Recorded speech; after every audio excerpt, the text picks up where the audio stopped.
Canine training. I'm in Collegeville, Pennsylvania, and I'm doing a Q&A every day. So today's question is more of a scenario from Dan in Westchester.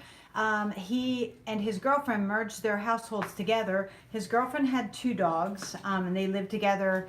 One is a younger Labradoodle, and the other is a small dog. He's older, between the ages of 8 and 10, okay? And they play together, they live together, they've had no issues. Dan got himself a female husky. She's now 9 months old, and that dog was brought into the household, and the other two were already there. And it has attacked the small dog twice and sent it to the vet twice. And this last time was really serious, lots of puncture wounds, and really a nasty, nasty attack on this small dog. So what can Dan do aside from sending him to board and train for me? Some of the immediate things for safety purposes, you know, of course, get your dog a muzzle. First thing you're going to do is condition your dog to a Baskerville muzzle. And you can get them from Amazon online. They have a little size chart to tell you like pretty much like what size you would need. They run 1 through I think size 8 or something like that. So you're probably going to need anywhere between like a 3 and a 4 probably for this dog, but look at the size chart. That's the first thing you're going to do. And if you condition your dog properly to it, then you won't have to worry about it freaking out when you put it on. But you're obviously going to always keep these dogs apart forever and always. Even when this dog is fully trained on e-collar, you would still always be in management mode and hypervigilant with a small dog versus a large dog. It's just, you just can't take chances like that.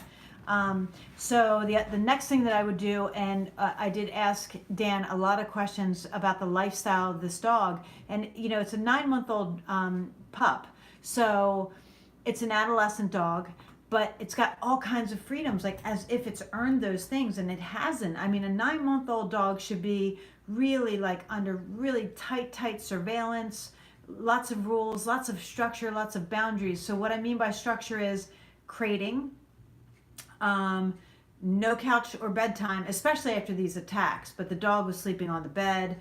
You know, that just creates all kinds of like confusion for everyone. The dog sleeps on the bed, then it's going to start guarding you guys when you're in the bed, and then if another dog comes up on the bed, you know, it just, you know, you're setting things up so that there's going to be more problems, because even though the Labradoodle and the Husky play well together, that doesn't mean that this Husky isn't going to turn around and go after the Labradoodle if the Labradoodle does something. You know, unfortunately, I don't know, Dan wasn't sure. They had their backs turned to the dogs when they were playing, and he doesn't know the reason for the attack, but it's probably something like the small dog squeaked or ran and sent the Husky into prey drive, and the Husky went after this dog. So because of its history now, it's got bites, multiple bites on it, multiple attacks on the small dog. You need to take this really, really seriously. So you're going to get a crate and crate train this dog immediately. And of course, I have videos on my YouTube channel for that. I'll even make you one here if you need it. If you need me to make one live for you, I'm happy to do that. But you've got to get this dog in a crate, and it's got to be comfortable and quiet in a crate. When we crate our dogs, we want them to be calm and quiet in there. Their job is to go into their den, because they're den animals, and the crate is a den. It's not a prison. They're not humans. They don't think the way that we do. They are animals, and they're den animals. So they go into the crate, which is their den, and they're like, I can relax in here. Like, nobody's going to come at me. Everything's cool. I can just decompress and take in this time and just go to sleep. And when you do that, the dog is learning to be calm too. So it's a really great great skill to have. It's a life skill. Think of it this way. If your dog gets injured and they go to the vet and they need a surgery, guess where they're going to be? In a crate. So you want to teach them to be calm in a crate. If your dog goes to get groomed, guess where they're going to be some of that time? In the crate. So teach them to deal with it. Like it's a life skill. So make sure that you're teaching them how to be calm in a crate. And when you do start crating your dog, and you get some pushback because you've got two other dogs who are not crate trained, and by the way, I would crate train them too. You know, maybe not the small older one, but the Doodle for sure, because they're playmates. Guess what? They should both crate up. It's a skill. So when you do introduce them to the crate and you get shenanigans because you guys are out and you're laughing, you're having fun, and the family's together and the other dogs are out, your husky is probably going to give you pushback for that. Be very vocal in the crate. You want to correct for that because you're teaching your dog to be quiet. So you would just correct the crate. You can use a bonker, which is a rolled up towel. Smack the crate, you smack it firmly to quiet the dog. You can grab the top of the crate and shake it. If your dog is giving you like pushback and attitudinal nonsense, you've got to shut the nonsense down as soon as it starts so the dog understands, oh, when I'm in here, I need to be calm. So that's the thing with the crate. So get your dog in a crate, teach it to be calm, and it's a life skill. When you're not home, your dog is in a crate. When you come home and the other two dogs are out, if the husky and the doodle are playing, that's one thing. But I would really make this a much more structured environment. I would do structured play with the husky. I would teach structured walks where you put the prong collar on the dog and the dog walks nicely by your side, and that mentally trains this dog. The dog doesn't have any skill on it, and so you've got to train her skills. She cannot be going after small dogs. Because it could be a dog in the neighborhood and she's like, oh, I'm going to go get that dog, or it could be a cat. And you have to teach it. No, you're going to correct it for doing that.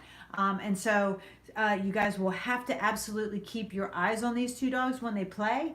And so no turning your back on these dogs when they're out together. And I'm talking about the doodle and the husky because I know that you're already not going to have Lily the husky out with your small dog anymore because that actually could be deadly. So I know that's off the table.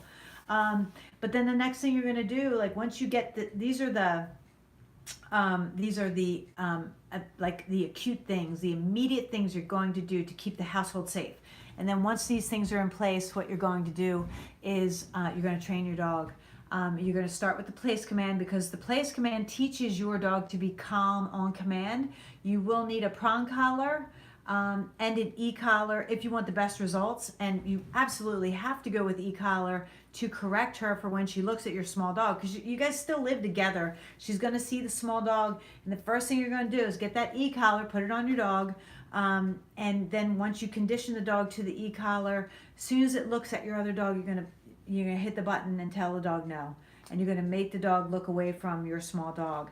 And so there's a whole process in that. But the first thing you're going to do is make your dog, Lily, the husky, avoid the small dog. So every time she looks at the small dog, bloop, hit the e-collar, give her some stim, tell her no, or tell her out. The command is out when you want the dog to look away. I have videos on all these things on how you're going to train your dog, and I will support you through this process. So when you get your e-collar, you're going to hit me up on an email, and then I will walk you through the process of how to very simply condition her to the e-collar so that you can start training her basic commands. So place command, out, no, down. She's got to have these things, and walk nice on a leash. So those are the basics that you're going to teach her. And then you're just going to have a very structured life, like rules, boundaries, structure. You and your girlfriend are the leaders of the household. This puppy should not be running the house, shouldn't be going after the OG small dog. Like this dog's been around for 10 years, so it's just wrong that she's done this, and you guys have to change this in order for your small dog to be safe, and in order for the husky to understand that this is not acceptable behavior.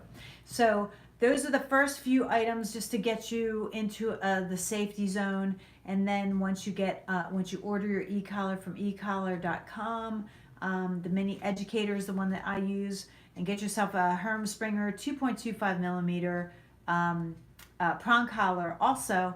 And I'll teach you how to use both of those. We'll do it on video because I know you're in Westchester and I'm out here in Collegeville, and that's kind of far. But at least you can get started getting your dog trained. All right, guys. Hope you have a good day, and I hope this was helpful.